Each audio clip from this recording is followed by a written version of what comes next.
Mboni, mboni yangu. Una ujauzito? Umeshindwa kabisa kujizuia. Ulifanya kazi kwenye taasisi hii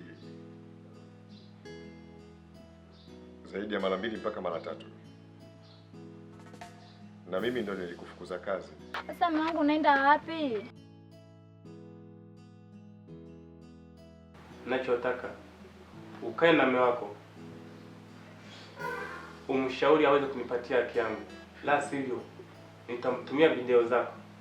Kama unaipenda ndoa yetu, mpatie mdogo wako haki yake, na kama huipendi ndoa hii iendelee, endelea kubaki na msimamo wako.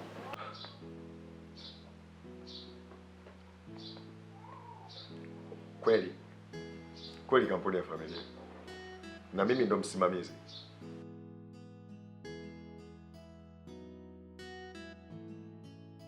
Sitaki wewe uhusike na mambo ya familia yangu. Kampuni ya familia? Ndoa yangu mimi na mambo ya mali ya familia yangu inahusiana na nini? Na kwa nini wewe uhusike? Unahusika nini na familia yangu? Habari za kugawana mali mimi na mdogo wangu, wewe inakuhusu nini? Nimekuoa ili uwe msimamizi wa mali zangu, mali za familia yangu. Wewe ni msimamizi wa familia yangu. Sasa nitape chaneti ndo fili bagua yako, utaondoka huko.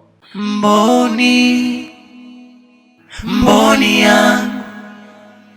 Mboni, mboni yangu. Mboni, mboni yangu. Mboni yangu iko mashakani.